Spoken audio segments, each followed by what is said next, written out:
This is Daily Flash with your hosts, Andrea Jackson and Mitch English. Trending news and entertainment. This is Daily Flash.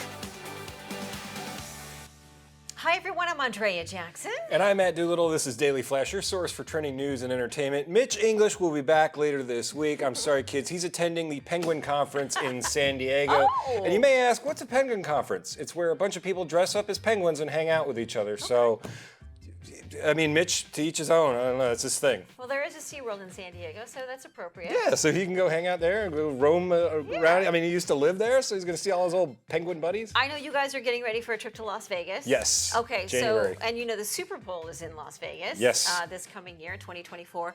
All of the ads for CBS for the Super Bowl have been completely sold out. 30-second spots, how much do you think they're going for? Geez, I remember they were back in the day, 20 mil?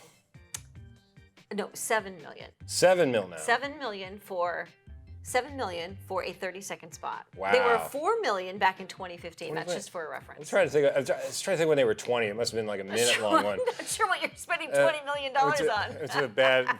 It's a bad class in TV sales. Maybe it's 200,000. 200,000, something like that. I mean, that makes sense. I mean, it's the most watched thing, and then obviously those ads, they now release them early on YouTube, so they get all those clicks even before the Super Bowl happens. Right. But I think it is one of the only games everybody watches like live every year. Well, Martin Scorsese is directing an ad for Squarespace for the Super Bowl, so that's going to be interesting to see. Okay, so he'll direct an ad for Squarespace, but he'll poo-poo all the Marvel movies.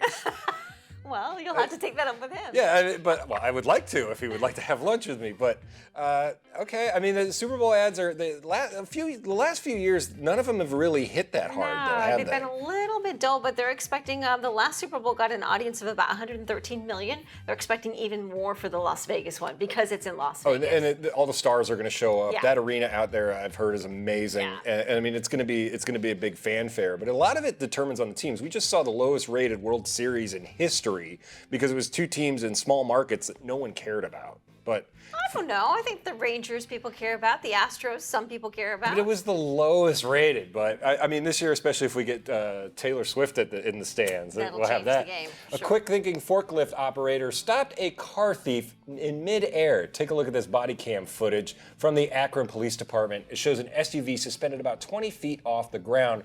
When the car was finally lowered back down, police told the suspect he was under arrest. The suspect then asked, "What for?" and then tried to convince officers that he was running from someone. Come to find out, the 26-year-old Alexander Funk has tried to steal a car from this salvage yard on 3 different occasions. Funk was arrested for theft and trespassing. I love that he just, I don't know, I was trying to get away from someone. You guys should have seen the other guy.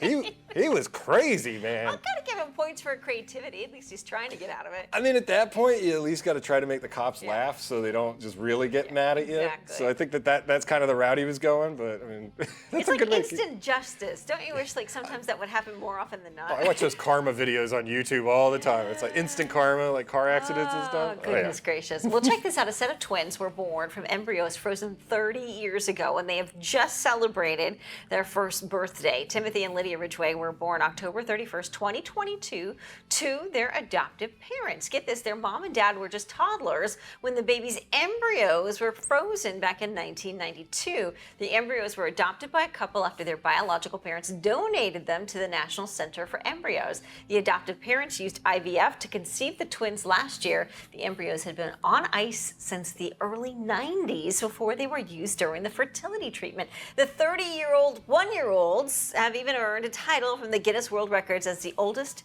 embryos in a successful pregnancy. I mean, it's going to be really hard when their parents try to tell them to do something. Like, you're the same age as me, Mom and Dad. You can't really tell me that you're like a year older.